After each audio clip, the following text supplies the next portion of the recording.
오늘은 십자가의 도라는 제목으로 우리 하나님 말씀 함께 나누겠습니다.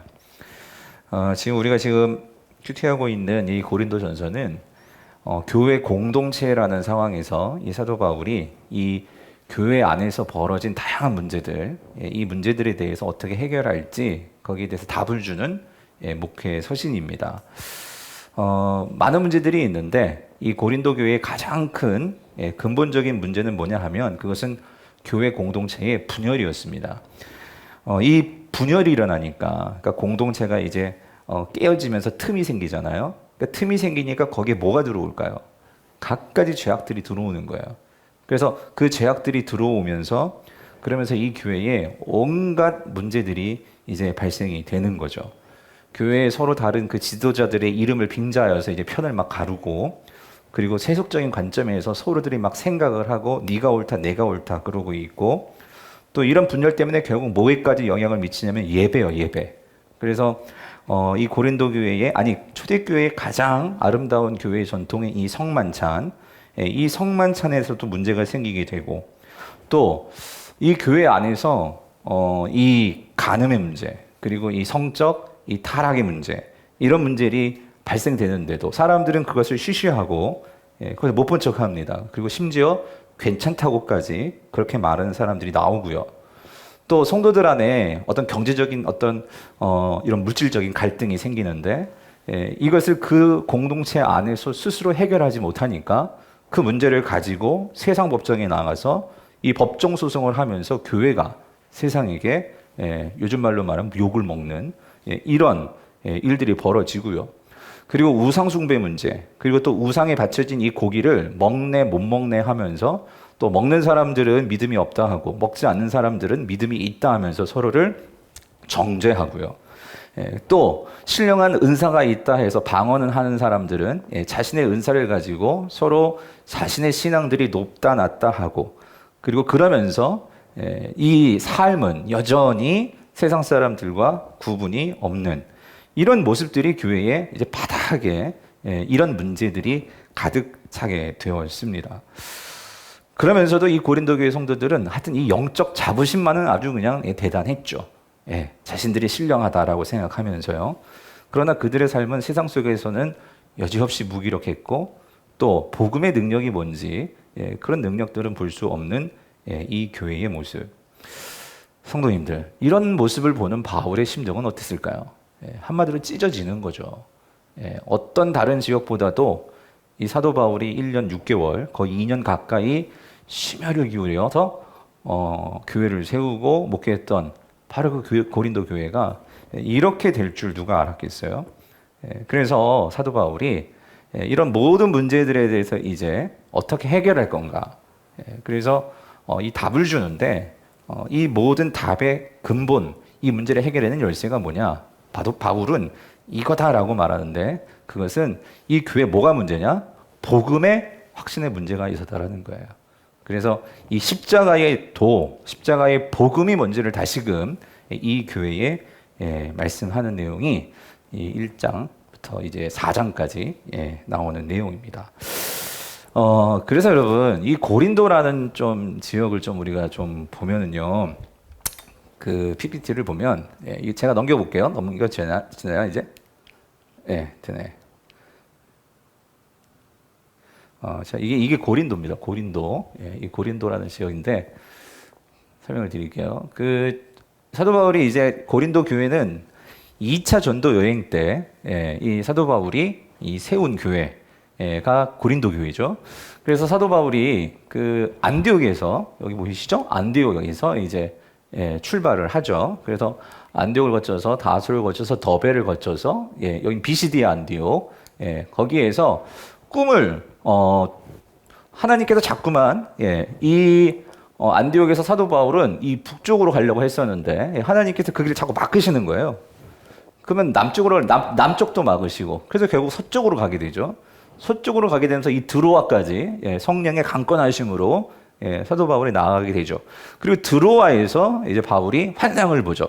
그래서 마게도냐 지역이라고 하면 이제 이 유럽 쪽을 말하는데, 이 바다 건너 이 마게도냐에서 사람이 이렇게 우리를 도와주러 건너와라. 예, 그래서 이제 그 환상을 보고 예, 이제 바다를 건너게 되는. 그래서 들어가죠. 네아폴리라는 곳에 들어가서 그 다음에 이제 가게 되는 곳이 이제 빌립보죠. 그래서 빌립보에서 여기가 빌립보죠. 빌립보에서 처음으로 유럽의 첫 교회를 세우는 거예요. 예. 그리고 나서 빌립보에서 예, 복음을 전하고 그리고 나서 이제 데살로니가를 거쳐 베레아를 거쳐 그 다음에 어디죠? 아덴까지. 예, 그리고 나서 이제 예, 온 곳이 어디예요? 고린도란 말이에요. 고린도. 예, 여기가 이제 고린도죠. 그래서 이 고린도는 여기 이 아가야 지역과 이게 펠레폰네소스 이 반도죠. 예, 거기에 이 북쪽 이 아가야 지역과 펠레폰네소스 반도를 잇는 바로 그 지점이 고린도란 말이에요.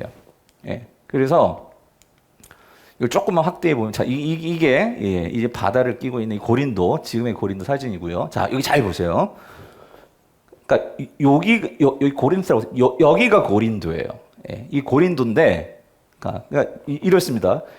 이 고린도는요, 자, 요런 걸 지역이라고 하는데요. 두 지역이 여기를 통해서 연결이 되는 거예요. 무슨 말인지 되세요? 예. 그래서 이제 그리스 이 대륙 쪽 위로 올라가려면 자, 여기를 통해서 이렇게 올라갈 수 있게 되는 거고 이제 여기를 이 밑에 있는 펠레폰네소스 반도로 내려오려고 해도 여기를 통과해야 돼. 그러니까 그 말은 고린도는 지정학적으로 정말 중요한 예. 길목이죠, 길목. 예. 그리고 또 한 가지는 잘 보세요. 자, 여기가 고린도 해인데 아까 지도를 다시 보시면 그러니까 여기가 고린도란 말이에요. 여기 고린도 보이죠? 여기요. 그러면 자, 예를 들어서 이런 거예요. 만약에 뭐 데살로니가나 빌립보나 이쪽 서머나나 이쪽 지역에서요. 이제 고린도로 이렇게 들어온단 말이에요. 들어오는데 요 지역을 통과하면 여기서 만약에 자, 요게 로마잖아요. 로마. 여기를 통과해서 이렇게 하면 길이 빠른 거예요. 만약에 여기 예를 들어서 이쪽 지역에서 로마를 가려면 어떻게 가야 돼? 이렇게 돌아가야 되는 거예요. 그게 무슨 말이냐면 자 보세요. 그래서 요 고린도는요 두 개의 항구를 거느리고 있는데, 예, 그래서 여기가 이 갱그레아라고 지금 우리가 나중에 이제 바울이 이제 고린도에서 이제 교회를 세우고 다시 이제 그 소아시아 지역으로 돌아가는데 그때 여기 갱그레아라는 항구를 이제 이용을 해요. 여기 그리고 여기가 레기움이라는 항구가 있어요. 여기 레기움. 그래서 이 고린도라는 도시는 두 개의 항구를 거느리고 있어요. 예. 이 갱그레아라는 예, 항구하고 예, 이 레기움이라는 항구 두 개를 거느리고 있는데 여기가 지금은 운하를 팠어요. 지금은. 예. 1980년대에 운하를 팠거든요. 근데 이 바울 당시에는 이게 운하를 팔 수 있는 그러한 기술력이 안 되기 때문에 뭘 했냐면 자, 여기를 자, 이게 뭐냐면 길을 놨어요. 도로를 포장을 한 거예요. 그래서 갱그레아 항구에서 배가 닿으면은요 큰 바퀴들을 연결해 가지고 배에다가 바퀴를 그냥 밑에다가 박아가지고 그냥 달려버리는 거예요. 무슨 말인지 이해되세요? 그럼 어떻게 되냐면 자 이렇게 되겠죠. 그러니까 여기에서 여기까지가 예, 길이 나 있는 거예요. 길이. 그러면 배들이 이렇게 들어오면 여기를 이용하지 못하면 로마를 갈 때 어떻게 가야 돼? 이렇게 삥 돌아가야 되는 거예요. 무슨 말인지 이해되세요? 예, 근데 여기가 이제 길이 나 있어가지고 배들이 이리 오면 그냥 바로 이렇게 로마로 가면 훨씬 더 길이 빠르다는 거죠. 제가 왜 이야기를 하냐면 그만큼 고린도는 예, 이쪽 그러니까 그 대륙으로 나가는 길과 저쪽 로마로 가는 모든 그 길이 다 어디서 만나? 고린도에서 만난다는 거예요. 그만큼 고린도는 모든 무역과 모든 상업이 다 모이는 곳이니까 첫 번째 뭐가 많을까요? 돈이 모이는 곳이었어요. 돈이.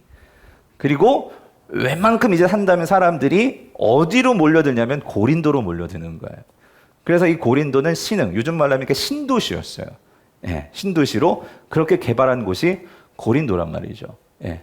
이 디오콜스라는 이게 콧마디로 지금 보기엔 되게 무슨 가짜나 보이죠. 이게 고속도로 같은 개념이란 말이죠. 예. 도를 다 포장을 했잖아. 그러니까 마차가 확 달려갈 수 있단 말이죠. 자, 이런 포장된 도로가 쭉 연결되어 있어요. 이게 고린도를 관통한단 말이죠. 이래서 자, 이게 그거예요. 여기 레기움 하버 아까 봤던 그 항구 있잖아요. 거기서부터 이 길이 이렇게 쭉 이 포장된 도로가 연결돼 가지고 예. 그래서 여기 쉽게 말하면 이게 이게 메인 스트리트. 그러니까 도시 중심부죠. 그래서 여기 보시면 우리가 뭘 봐야 되냐면 이게 고린도 도시의 가장 중심부인데 유난히 많은 게 있어. 뭐가 많냐면 템플이라고요. 자 보세요. 여기도 템플이죠. 이게 신전이란 말이에요. 신전. 여기 신전, 여기 템플. 여기 신전, 여기 그 유명한 아폴로 신전. 예. 그리고 여기 바실리카도 이것도 하나의 신전이기도 해요. 신전. 예. 그리고 여기도 신전, 템플, 신전. 그죠? 그러니까 고린도는 오만 가지 신들이, 왜냐하면 사람들이 거기 모이니까 자기 신들을 다 갖고 왔겠죠. 예. 그래서 내 장사도 잘 되고, 예. 우리 자녀들도 대학도 잘 가고, 아무튼 사람들이 많이 사니까 오만 가지 신들이 다 있는. 그래서 심지어 고린도에는 유대인 회당들도 많이 있었어요. 예. 그런 곳이 이 고린도란 말이죠. 예. 그래서 이런 고린도에 와서 사도 바울이 복음을 전한다는 거예요. 복음을 전한다. 그래서 여기 보시면 그러니까 나중에 가면 그 뒤에 가면 뭐 12장도 11장 12장 그쪽 가면은 이제 뭐 우상의 고기 문제 막 나오거든요. 그게 왜 그러냐면 여기 아폴로 신전이 있잖아요. 그러면 여기 아폴로 신전이 한번 제사를 지내면 엄청나게 제사를 지내면서 재물들을 갖다 막 제사를 지내겠죠. 그럼 거기서 엄청난 고기들이 나온다고. 그럼 고기들을 어디서 파냐면 여기 마켓, 여기가 시장이거든요. 여기에 이제 시장 마켓이 열려. 그러면 요때는 고기가 엄청나게 싸게 파는 거예요. 여러분 지금 우리 아무 때나 소고기 먹고 막 하지만 뭐 지금도 우리가 한우 고기는 마음 놓고 못 먹죠. 그런데 이 당시는 고기를 그렇게 막 매일 먹을 수 있는 상황이 아니라고요. 갑부들 말고 보통 사람들이. 그러니까 이런 제사들을 한번 하면 그때 고기가 싸게 나오니까 여기 이제 고기판이 막 벌어지는 거예요. 그럼 사람들이 이제 거기에 나와서 그때 한번 고기를 먹는데, 그러니까 이제 거기서 이제 우상 앞에 제사를 지냈냐 안 지냈냐 이거 가지고 지낸 고기다 안 고기다. 그러니까 이제 성도들도 돈 많은 성도들은 그러니까 따로 주문을 해요. 그러니까 우상에게 절하지 않은 고기들을 주문을 해서 먹는 거야. 그러니까 뭐 아무런 문제 없이 먹겠지. 하지만 교회 안에도 노예들도 있고 가난한 사람도 있잖아요. 그 사람들은 요때 아니면은 고기를 제대로 먹을 수 없단 말이죠. 이거 먹어야 돼 말아야 돼? 여러분 어떻게 해야 돼? 이런 문제들. 예. 돈 많은 사람들은 그러면서 야 너희는 예수 믿으면서 어떻게 자기들 고기 먹으면서 돈 주고 따로 고기 맞춰가지고 와가지고 고기 먹으면서, 그러니까 이런 문제들. 그러니까 이게 다 뭐의 요소야? 분쟁의 요소지. 공동체 안에서 돈 많은 사람과 돈 없는 사람들의 어떤 그런 분열의 요소들, 뭐 이런 요소들 여러 가지들. 그리고 여기 보면 여기 투 아크로코린스 해가지고 이쪽으로 가면은 뭐가 있냐면 아까 봤던 이 산이 있는 거예요. 산. 이게 이 아크로코린스라는 산이에요. 근데 이 산이 꼭대기에 뭐가, 여기도 신전이 있어. 근데 여기 신전은 무슨 신전이냐면 이건 아프로디테라고 해가지고 우리 성경에는 아데미라고 나와요. 에베소 보면 아데미어 뭐 나오죠. 이 아프로디테는 여신이에요. 그래서 이 여신이기 때문에 뭔가 연상되겠죠. 이 아프로디테는 이런 섹스와 관련된 거야. 그러니까 성행위를 통해서 어떤 풍요와 이런 걸 준단 말이죠. 그래서 이 아프로디테 이 신전에 가면은 그걸 성창 이라고 해가지고 성스러운 창녀들 이래가지고 신전에서 이런 성행위들이 되어지는 거예요. 이런 문화가 있으니 고린도에서는 성도들도 이 성행위 이런 뭐 사창가 이런 것들이 그냥 문화다 보니까 이걸 죄의식을 갖지 않고 또 그렇게 하는 성도들이 나온단 말이죠. 무슨 말인지 이해되세요? 이게 뒤에 가면 이제 6장에 가면 나오는 그 음란의 문제 이런 문제들 나온단 말이죠. 5장에 가면 그런 문제들 나오고, 자 그리고 여기 보면은 또 여기 보면 이게 베마라고 나와요. 베마. 이 베마가 뭐냐면 여기가 이게 법정이에요. 법정인데 6장에 가면은 성도들까지 분쟁이 일어나가지고 법원에다가 호소를 한다고. 그게 뭐냐면 이제 여기 가가지고 이제 외부 교회에서 해결해도 될 문제를 세상에 가서 성도들이 이제 그러니까 역시나 교회 막 욕을 먹게 되는 이런 문제들. 그 제가 왜 이걸 보여드리냐면 이 고린도라는 이 지역이 이런 배경 속에서 여러 문제들이 이제 발생이 된단 말이에요. 예. 그래서 자 이런 상황 속에서 사도 바울이 이런 지역에 들어가가지고 어쨌든 그 첫 2차 전도 여행 때 고린도라는 교회에 살렸어. 고린도라는 교회를. 그래 이게 얼마나 이게 귀한 일이고 얼마나 큰 일입니까? 자 그리고 나서 1년 6개월을 목회를 하면서 교회들이 막 부흥을 했죠. 예, 부흥을 하면서 교회들이 생겨났어요. 그래서 오늘 1장 1절 다시 한번 보면은 여러분 보세요. 성경책 1장 1절 2절을 보면은 이렇게 나와요. 하나님의 뜻을 따라 그리스도 예수의 사도로 부르심을 받은 바울과 형제 소스데네는 그러잖아요. 참 이것도 은혜야. 사도행전을 보면은 18장 17절을 보면 이 소스데네가 원래 회당장이었어요. 예, 회당장인데 이 소스데네가 바울이 거기에서 아까 베마 봤죠? 그 고린도의 법정에서 심판을 받아. 이 갈리오 총독에게 왜냐하면 어떤 놈이 와가지고 유대인들이 고소를 했어요. 회당에 와가지고 이상한 얘기를 한다고. 그래서 우리를 이상하게 만든다고 유대인들이 그러니까 고소를 했네.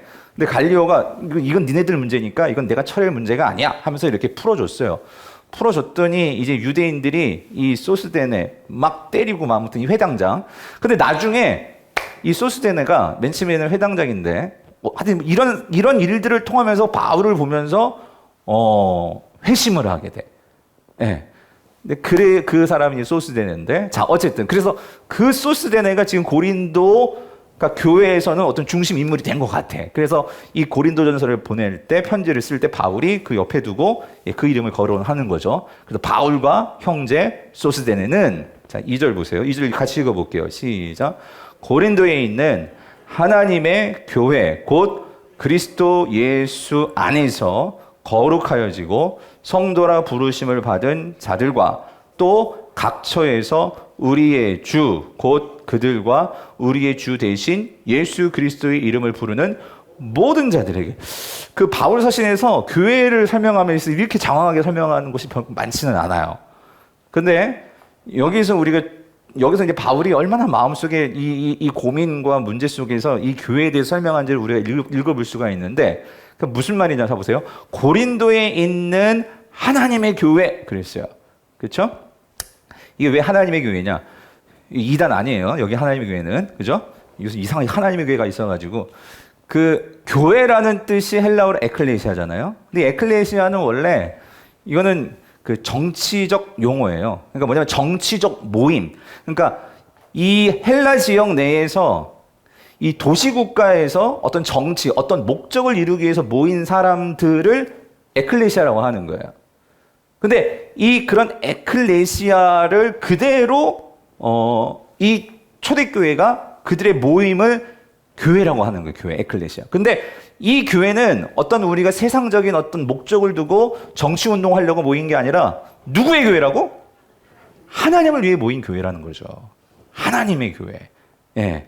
그러니까 이 교회의 모임은 이 모든 주도권과 모든 그 중심과 모든 그 주체의 핵심은 누구? 하나님이시라는 거지. 그래서 하나님의 교회다 분명히 말을 해요. 그리고 또 한 가지 우리가 기억해야 될 것은 여기서 하나님의 교회 그랬는데 그러니까 즉 다시 말하면 에클레시아는 정치적으로도 그리스에서 사람들의 모임이에요. 모임. 그러니까 이것은 사람들이 모일 때 교회인 거예요. 마찬가지로 교회도 성도들을 교회죠. 성도들이. 하나님의 부르심을 받아 모인 자들이 교회란 말이에요. 자, 근데 여기서 하나님의 교회인데 원어도 보면 이게 단수로 되어 있어요. 하나님의 교회, 원 처치로 되어 있어요. 근데 제가 왜 이걸 강조하냐면, 자, 그 다음 보세요. 그럼 하나님의 교회가 뭐냐? 설명을 해. 곧 누구래요? 그리스도 예수 안에서 거룩하여지고, 중요한 건 이거. 어디 안에서?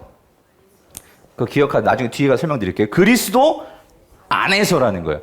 바울에게 있어서 중요한 그의 수로가 있어. 어떤 뭔가를 표현함에 있어서. 그게 뭐냐면 그리스도 안에서요. 이 안에서라는 것은 그리스도의 통치, 그리스도와의 연합, 그리스도를 위한 이런 여러 가지 뜻이 담겨 있는 게 그리스도 안에서예요. 좀 더 뒤에 설명드리고. 자, 그리스도 안에서 근데 성도는 뭐 해줄 수 있다고? 거룩하여지고. 이 말은 뭐냐면 우리가 그리스도 안에 있기 때문에 구별이 되는 거예요. 세상과. 그렇죠? 그리스도 안에 없으면 우리는 세상과 똑같을 뿐이죠. 예. 그러므로 그리스도가 우리에게는 생명이야. 아멘이십니까? 예. 우리의 신앙의 생명이고 우리의 정체성의 가장 중요한 핵심이 그리스도 안에서죠. 그래서 그리스도 안에서 거룩하여진 자들을 뭐라고 불러? 성도. 예. 그래서 성도라 부르심을 받은 누구? 자들과 그랬어요. 그죠? 그리고 또 여기 주보세요. 어디에서? 각 처에서.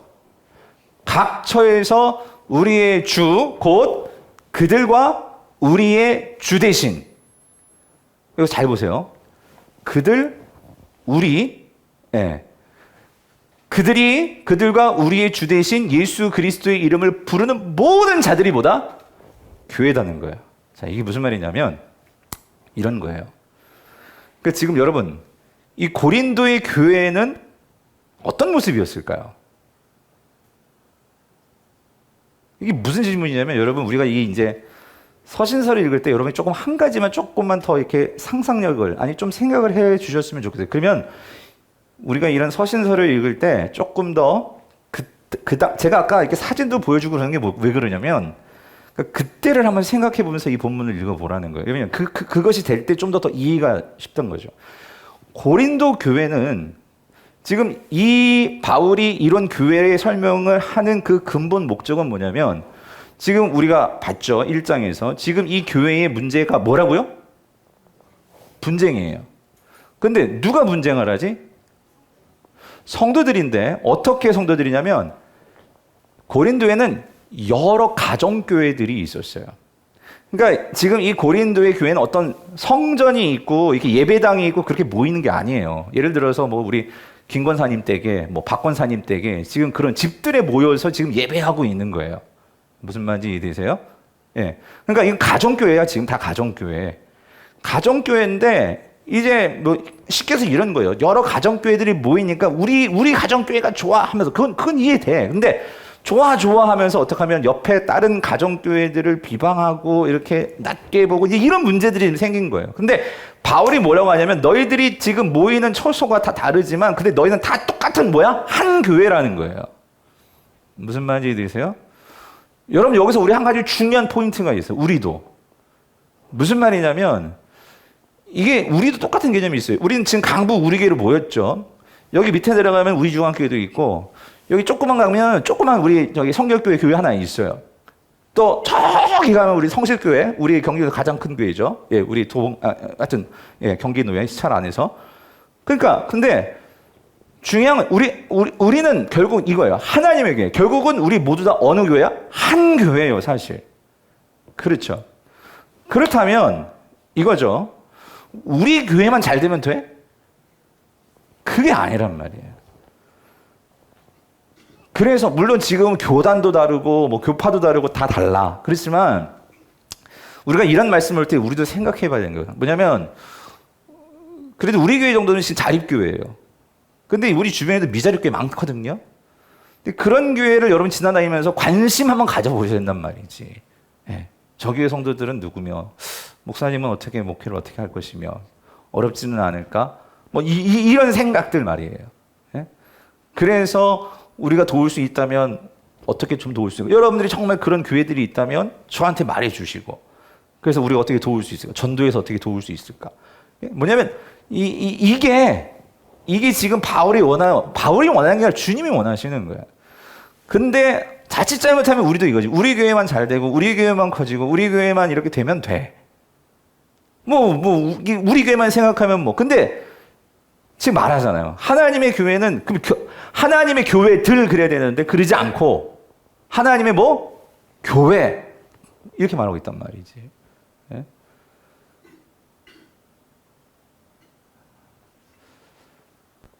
지금 안타까운 게 여러분 좀 한 가지 얘기하면 하여튼 그래요. 지금 미국 교회 너무 힘들더라고. 미국 한인 교회 너무 힘들고 지금 여러분 뉴스 봐서 아시잖아요. 그렇죠? 예, 백인 교회만 잘 되면 돼요. 흑인 교회도 그렇고. 예? 그래서 사실 지금 미국의 사태는 어쨌든 이 교회들이 정신 차려야 돼. 저는 그렇게 생각해요. 미국 교회들도 서로 이게 다 갈라져가지고 여러분 그거 아세요? 제가 있던 교회 저희 LA 쪽만 해도 이 얼바인 쪽은요, 부촌이에요, 부촌. 근데 제가 한번 갔어. 얼바인에 갔는데, 물론, 그 얼바인이라는 도시가 잘 사는 사람들만 있으니까 거의 백인들이 다 많아요. 그러니까 교회 가면 흑인들 보기가 진짜 힘들어. 백인들만 모여 있지.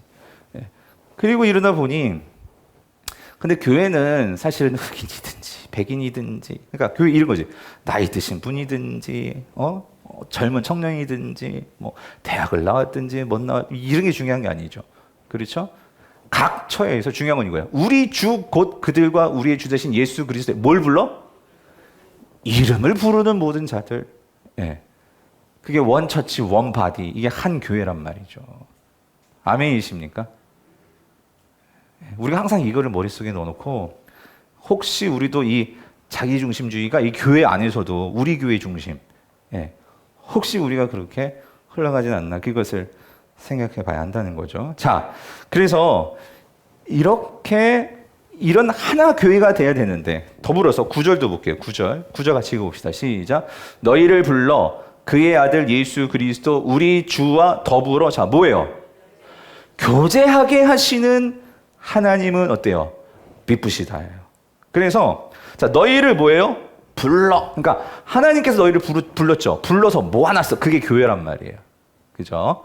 예. 그리고 그렇게 불러 놓았을 뿐만 아니라, 그리고 불러 놓아서 뭐하게 한 거예요? 하나님이 불러 놓아서 뭐하게 했죠? 그의 아들 예수 그리스도 우리 주와 더불어 뭐 한다고요? 교제한다 그랬어요. 교제한다. 그렇죠? 그러면 여기서 잘 보세요. 누가 교제한대? 자, 불렀어. 너희들을 불렀죠. 불러 모은 게 교회라고 그랬죠.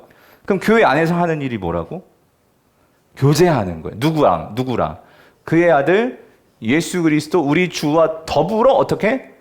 교제하게 하시는. 근데 여기서 여러분 이거를 잘 해석해야 되는 게 뭐냐면, 자, 우리 교제한다라고 했을 때, 그러니까 결국 지금 보이는 것은 예수 그리스도와 부름받은 성도들이 교제하는 거죠. 그러면 이게 예수님하고만의 1대1의 교제를 말하는 걸까요? 그럼 뭐예요? 그래서 중요한 게 있어요. 뭐냐면 성도들은 일단 모두가 다 예수를 그리스도, 주라고 부르죠. 그렇죠? 그 사람들이 모였어. 그리고 그 사람들이 하는 게 뭐냐면, 그 사람들이 함께 예수 그리스도와 교제한다는 것은, 이걸 달리 말하면 누구와 또 교제하는 걸까요? 성도들이 함께 교제하는 거란 말이에요.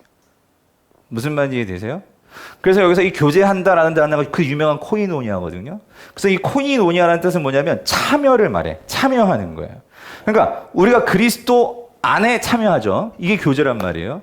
그런데 이 의미는 다시 말하면 성도들 함께 있는 거. 성도들이 함께 예배하고 함께 교제하고 함께 서로를 섬겨주고 함께 서로를 사랑하고, 이게 곧 뭐예요? 그리스도와의 교제라는 거예요. 교제.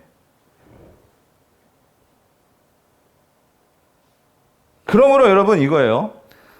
그러니까 우리가 여러분 이겁니다. 예배라는 것이, 그러니까 여러분 예수님이 말씀하셨죠. 하나님을 사랑하고 내 이웃을 사랑해라. 그렇죠? 이거는 같은 거다. 그렇잖아요?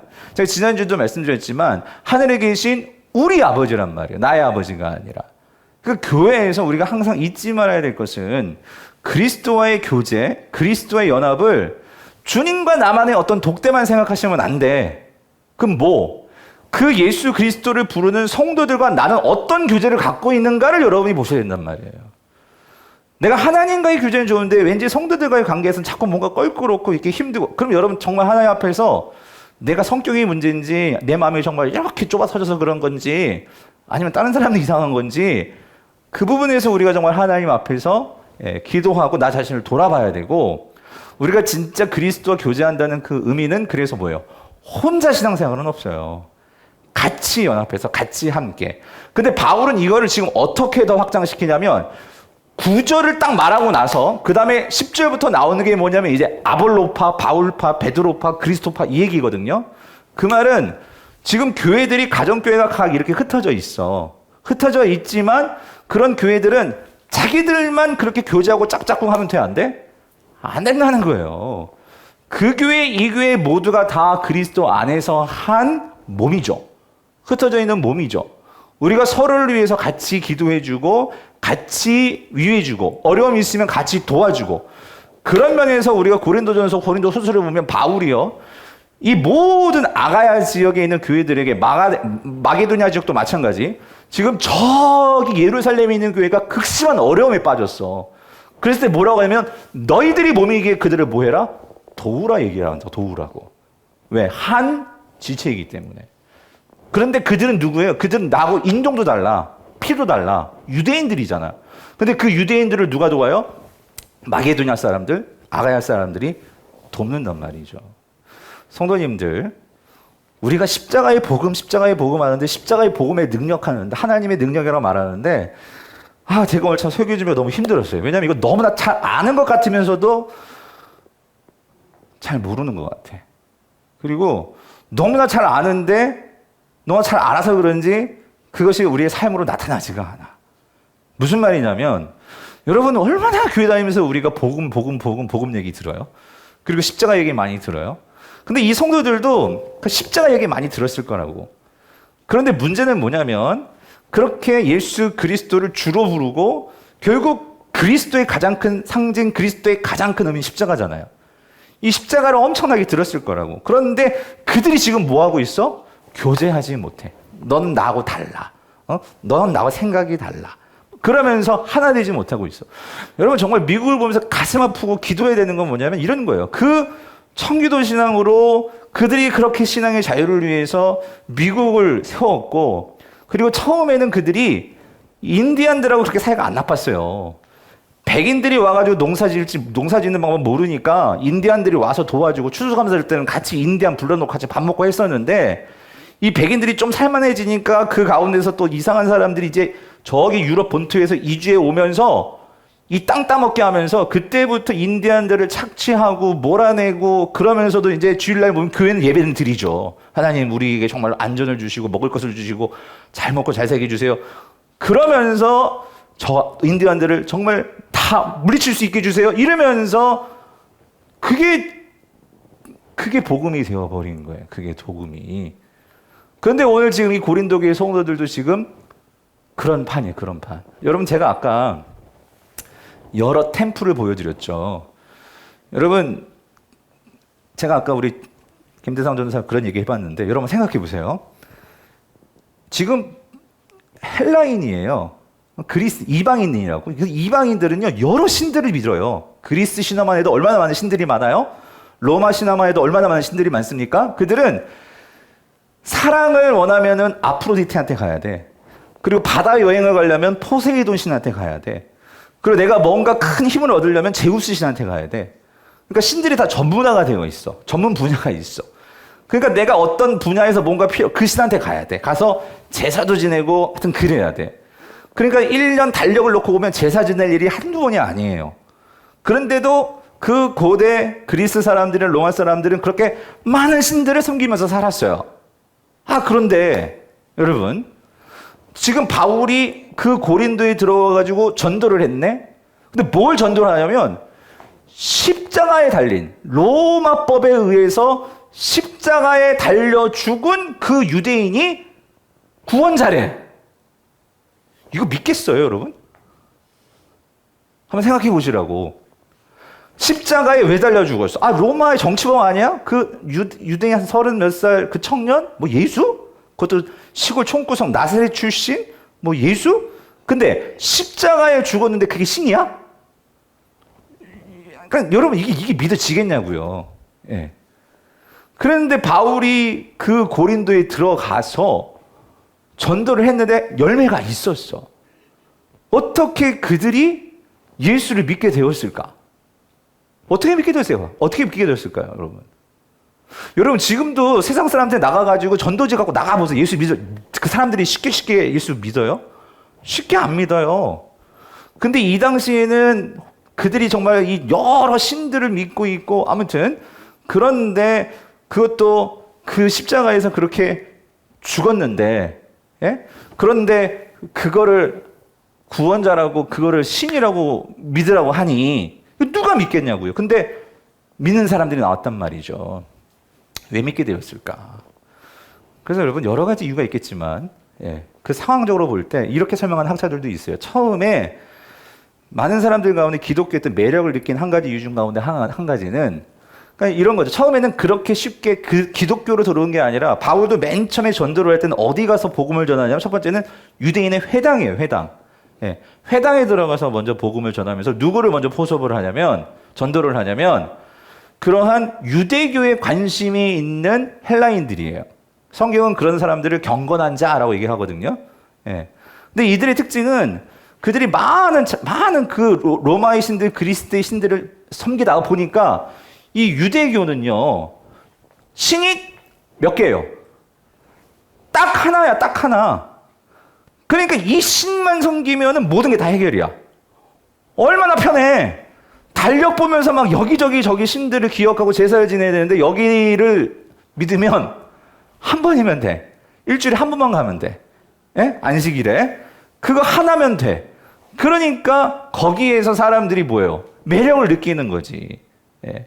그러면서 이 유일신 하나님에 대한 그런 믿음들이 생기고 있는 찰나 바울이 들어왔어. 바울이 들어와서 그들에게 복음을 전하면서 그런데 이 바울이 이 사람들에게 복음을 전하는데 회당에서 그렇게 사람들에게 그런데 그 하나님의 아들이 있어. 그리고 그 아들이 예수 그리스도인데 우리를 위해서 십자가에 달려 죽으셨고 그리고 우리의 모든 죄를 대신해서 그분이 죽으심으로 우리가 하나님과의 관계가 회복이 되었을 뿐만 아니라 그분이 3일 만에 부활하셨어. 그리고 그 부활을 통해서 그 예수 그리스도가 우리의 모든 죄를 다 사하였을 뿐만 아니라 그것이 끝이 아니고 그 하나님께서 우리 죄를 위해서 하나님께 그 십자가의 죽으심으로 순종한 예수 그리스도를 하늘과 땅 아래 모든 것들이 무릎 꿇을 수 있는 만왕의 왕으로 하나님께서 세우셨기 때문에 이제 그 예수 그리스도를 믿고 그 예수 그리스도에게 나오는 자, 그 예수 그리스도의 이름을 부르는 자들에게는 하나님의 자녀, 여러분 이게 하나님의 자녀가 그 당시에는 로마 황제나 이런 자들에게만 주어지는 칭호고 그런 특권이었는데 이 하나님의 자녀가 되는 이 축복과 은혜를 주신다고 한 복음을 전하면서 중요한 건 이거. 이 복음을 어디서 전했을까? 지금 바울이 무슨 이런 신전 같은 데 가서 이런 얘기를 할 수 있겠어요? 바울이 무슨 로마 회당에 들어가서 이런 얘기를 할 수 있겠어요? 그럼 어디서 했을까? 어디서? 집에서. 그것도 언제? 야심한 밤에. 예? 뭐 야심한 것까지는 아니고요. 그러니까 어떤 집을 정해서 거기에 사람이 한두 명씩 모이기 시작을 했어요.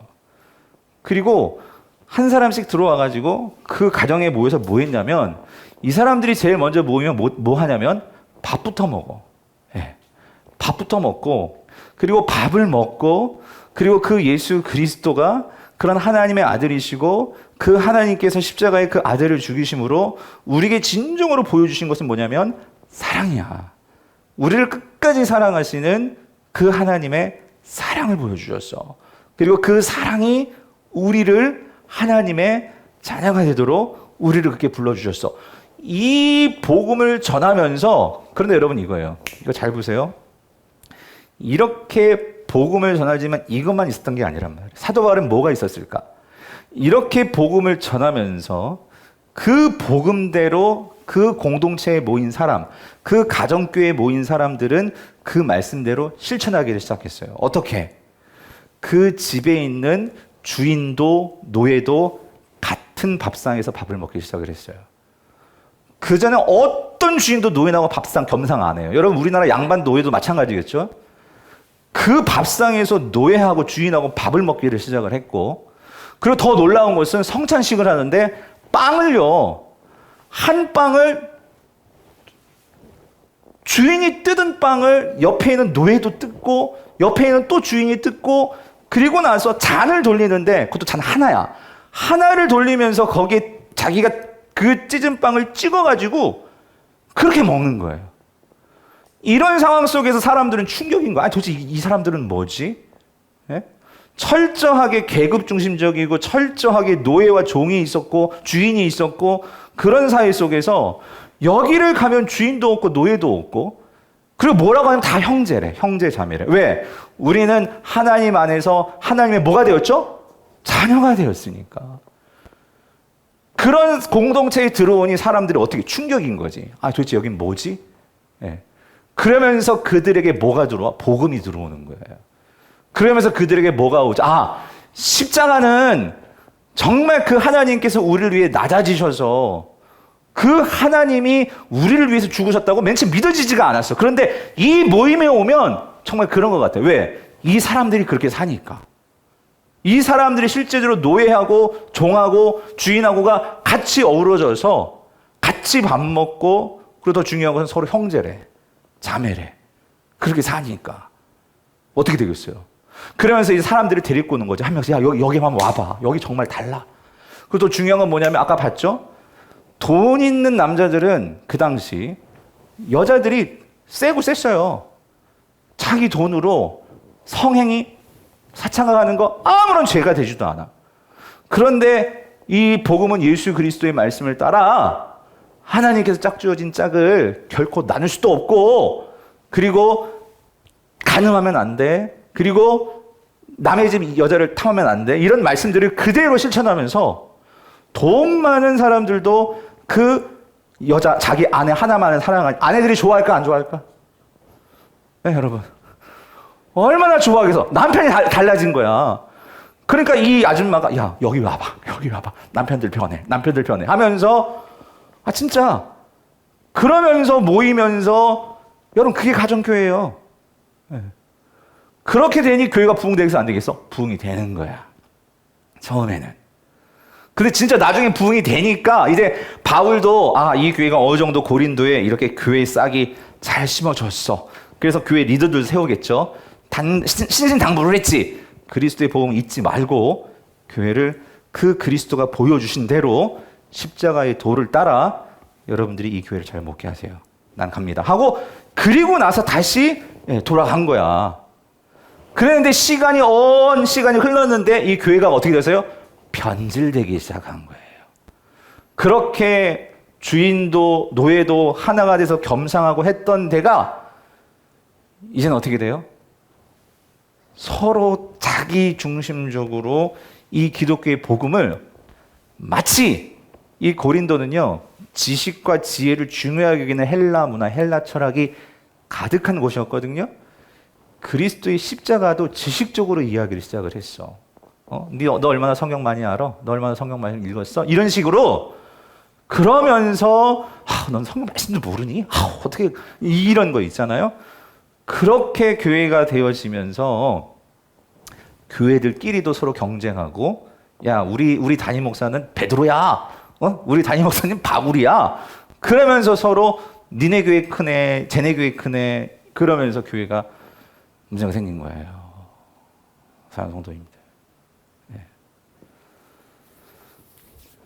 근데 여러분, 이 고린도 전설을 이렇게 읽다 보면, 그러니까 여러분, 그러니까 이런 마음이 드는 거예요. 결국은 참 마음이 아파요, 저도. 그래서 결국 이 지상에 완전한 교회는 정말 없나? 이런 생각도 하면서 오늘, 그러니까 요즘 교회 여러 가지, 우리 교회뿐만 아니고 모든 교회 간의 이런 분열, 이런 부분들을 보면 이게 우리들만의 문제는 아니고 이 초대교회도 이런 문제들이 여전히 있어 왔단 말이죠. 그러면 그렇다고, 그렇게 됐으니까 뭐 우리도 똑같고 뭐 우리도 괜찮아, 이렇게 하면 안 되고, 근데 답은 분명해. 뭐가 지워져 버리고 뭘 잊어버렸어요? 십자가의 복음이라는 거죠, 복음. 그래서 오늘 사랑하는 성도님들, 오늘 이 분쟁, 오늘 이제 10절부터 10절을 보면은요, 그래서 거기 11절, 12절 나오죠. 그래서 이 바울이 지금 이 고린도 교회의 소식을 들은 거예요. 지금 교회들이 갈라졌다. 그래서 12절 보니까 바울에게, 아볼로에게, 게바에게, 그리스도에게 이렇게 교회들이 막 갈라졌다 하는 소식을 들었어요. 들었을 때 바울이 진정한 건 딱 이거예요. 얘네들이 지금 복음을 다 잊어버렸구나.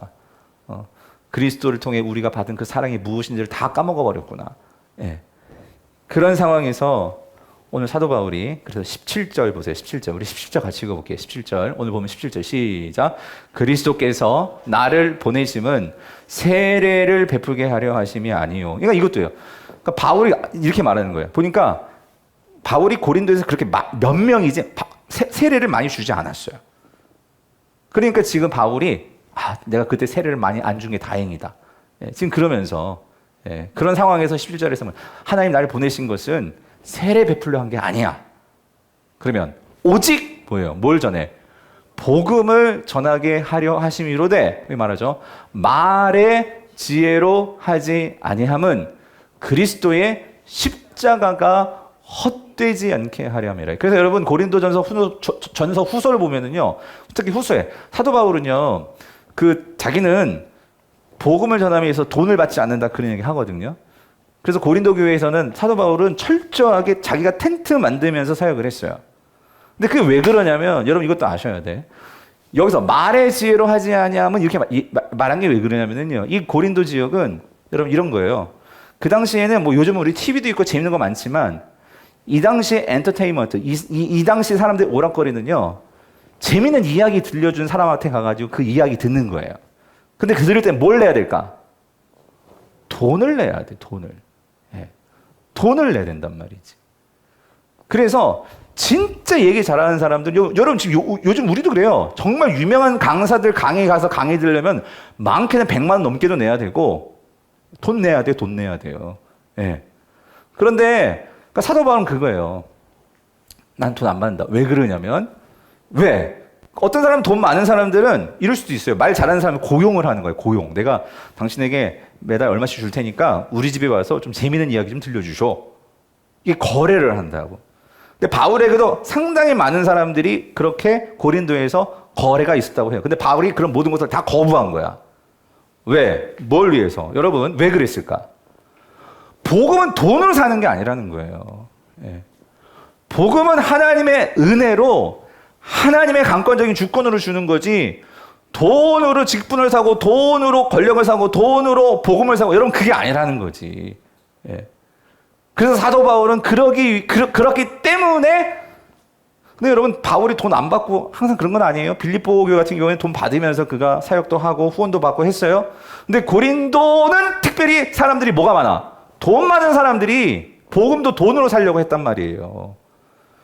그래서 바울은 철저하게 그 부분을 아닌 것은 아니다 하고 분명하게 그것을 보여주기 위해서 이 십자가의 고귀한 복음이 어떻게 하지 않기 위해서, 헛되지 않게 하기 위해서 나는 돈 안 받고 그런 세상의 방법으로 하지 않고 나는 복음을 전한다. 그걸 말하고 있는 거예요. 성도님들, 우리가 어떻게 복음을 들었고 여러분이 어떻게 구원을 얻었습니까? 만약에 정말 우리가 돈을 주고 복음을 듣고 우리가 구원을 얻을 수 있다면 여러분 얼마를 내시겠어요? 우리 돈 내고 구원받는 사람 아무도 없잖아요.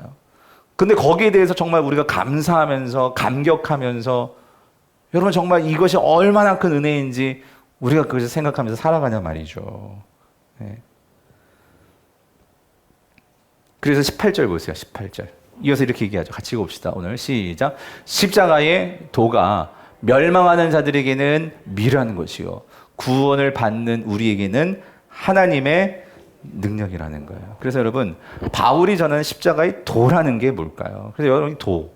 저는 이 우리나라 번역이 원래 헬라어는 로고스라고 되어 있는데, 이 도, 로고스는 진리라고 할 수도 있고 뭐 말씀이라고 할 수도 있고 그렇게 해석할 수 있는데 우리는 도라고 번역을 했어요. 도. 근데 번역을 정말 잘한 것 같아요. 이게 길도자잖아요. 이 따라가는 거예요. 따라가는 거. 그러니까 뭐냐면 십자가의 도는 그러니까 유일한 길이에요. 우리를 구원할 수 있는 유일한 길이죠. 십자가의 그 도는, 그러면 우리를 안내하는 거예요. 뭐로? 그 영원한 하나님께로 인도할 수 있는 유일한 길. 그러므로 여러분 기억하셔야 돼요. 십자가의 도는 우리가 그것을 복음을 듣고 복음을 아는 것도 중요하지만, 도는요 길이기 때문에 어떻게 해야 돼? 따라가야 돼요. 따라가야 돼요. 여러분, 언제부턴가 이 계몽주의 이후로 지식과 이 행함이라는 것이 이게 구분이 되었어. 우리 삶 속에서.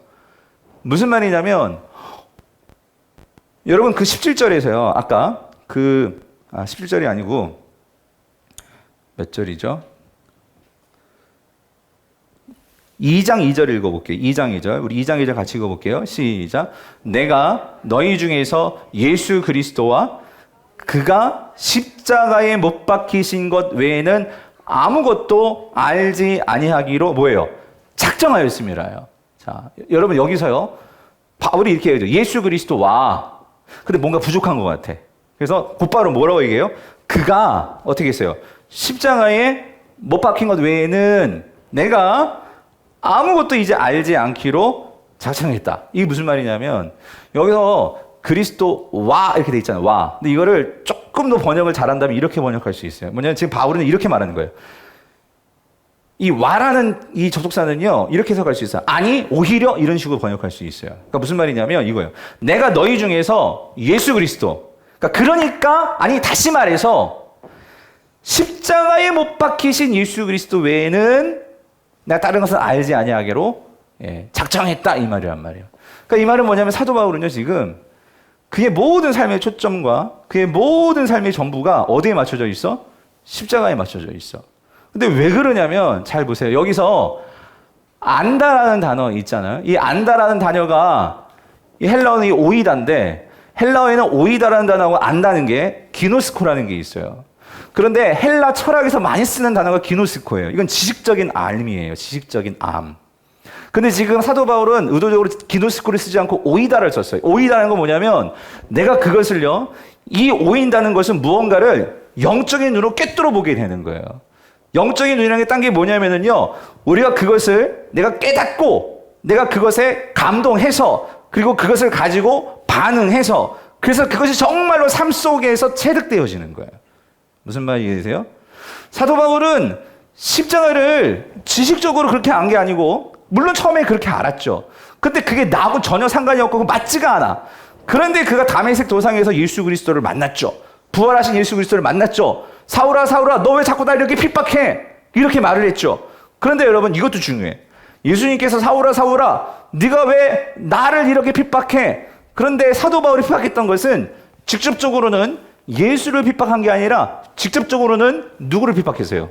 예수 믿는 사람들을 핍박했단 말이야.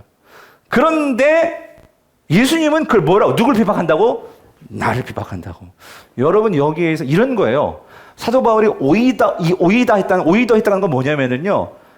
깨달은 거야. 예수 그리스도는 성도들과 아까 교제라고 했어요. 교제라는 것은 성도들이 이제 어디 안에 들어와? 그리스도 안에 들어와. 그리스도 안에 들어온다는 것은 그리스도와 성도들이 연합하고 하나가 되는 거예요. 그랬을 때 예수님은 성도들의 핍박을 누구의 핍박으로 생각해? 나의 핍박으로 생각하는 거예요. 거기에서부터 사도 바울은요. 하나씩 십자가의 의미가 뭔지를 생각하는 거예요. 깨닫게 되는 거예요. 내가 십자가에 못 박히신 것 외에는 아무것도 알지 아니하고 했다. 이 말은 뭐냐면 다른 것은 다 중요하지 않다. 그런 의미라기보다도 십자가에 초점을 맞추고 십자가를 살고 십자가와 함께 그가 살아갈 때에 사도 바울의 인생이 바뀌었어. 사도 바울은 심지어 그가 알았던 하나님도 새롭게 알게 됐어. 이전에는 하나님은요 그냥 항상 두려운 존재였어. 내가 하나님 율법 안 지키면 그냥 직방으로 막 그냥 저주받고 그렇게 하나님 앞에서 내가 그렇게 하나님이 나를 이렇게 심판하시는 그런 하나님처럼 생각했어. 그래서 사도 바울은 누구보다도 하나님을 위해서 율법에 열심을 냈던 사람이에요. 어떤 누구보다도.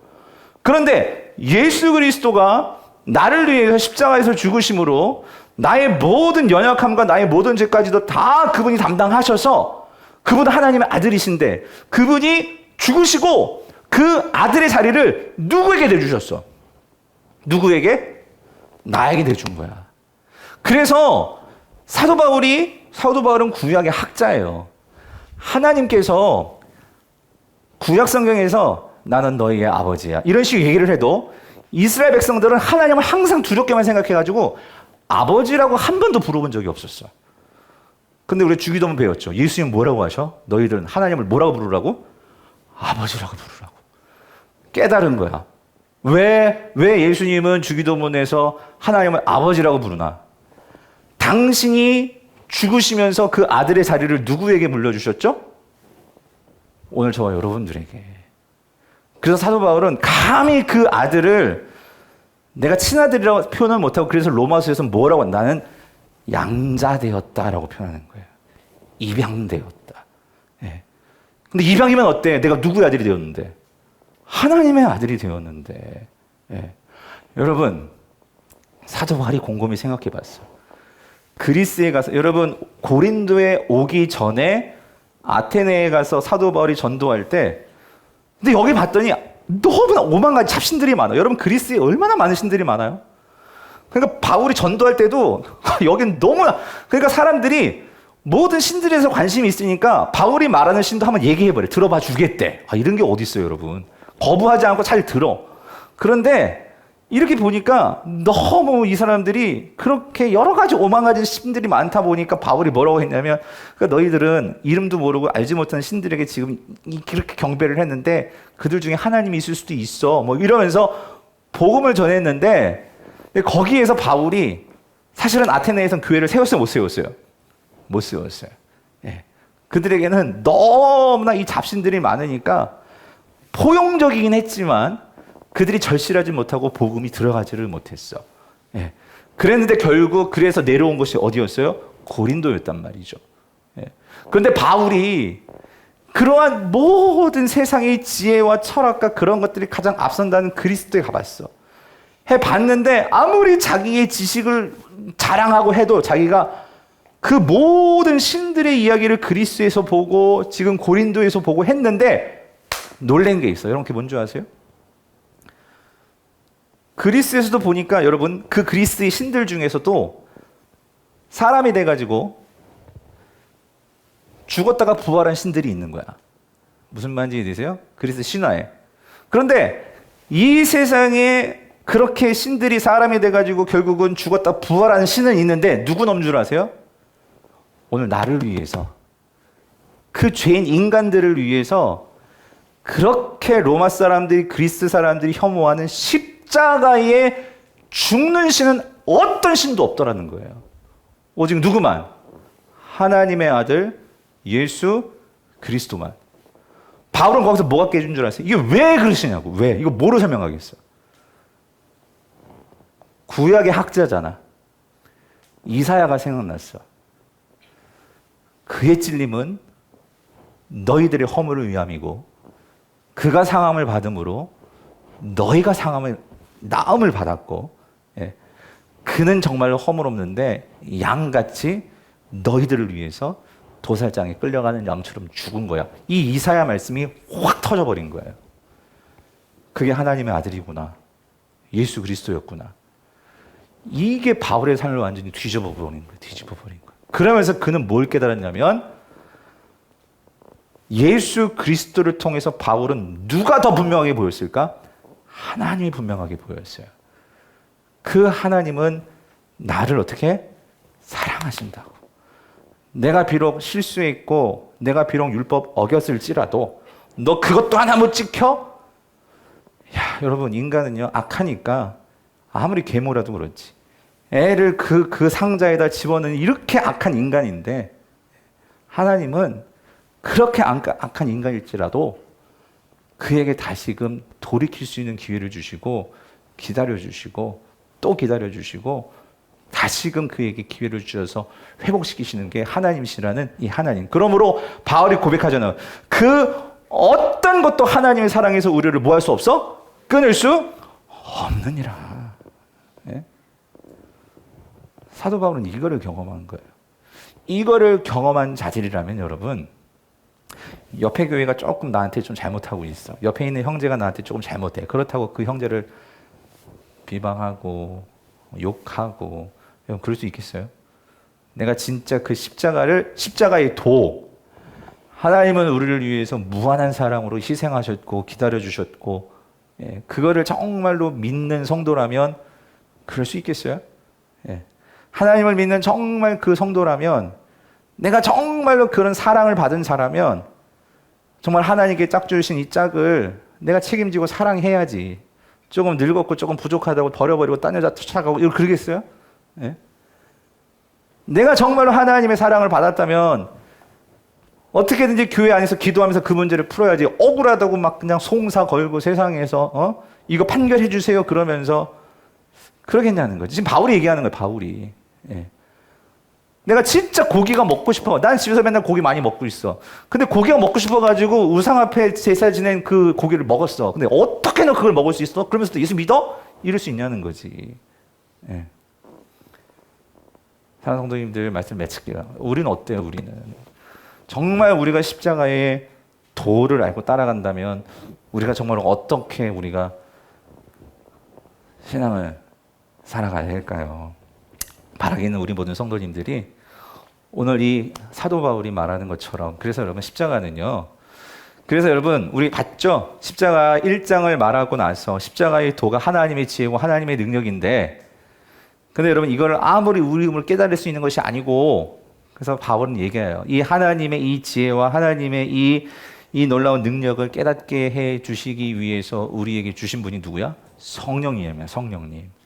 그래서 너희가 그 성령을 의지하고, 그리고 그 성령이 우리 안에 있음을 믿고, 그 성령께 나아가서 그 성령으로 충만해져라. 바울은 그걸 얘기하죠. 그래서 여러분 이거 기억하셔야 돼요. 그리스도 안에라는 의미는요, 이런 의미예요. 우리가 그리스도와 함께, 이건 성령이 우리와 함께 하신다는 거예요. 그런데 여러분 그분은 인격적인 분이시고 하나님은 항상 함께 하신다는 의미는 뭐냐면은, 이제 우리도 그리스도를 따라서가 있어야 돼. 그리스도를 따라서. 이 말은 그리스도와 일치해야 돼. 예. 그건 여러분도 마음을 열어야 돼. 열고 항상 그 주님을 바라봐야죠. 그리고 우리의 인생이 그렇게 그리스도와 함께 그리스도를 따라 살게 되냐면 결국 우리는요, 누구를 위해서 살게 돼? 그리스도를 위하여 살게 된다는 거예요. 예. 오늘 바라기는 우리 모든 성도님들이 그런 주님과 함께 주를 따라서 주를 위하여 사시는, 그래서 이 십자가의 도를 따라가시는 저 여러분 될 수 있기를 여러분 간절히 바랍니다.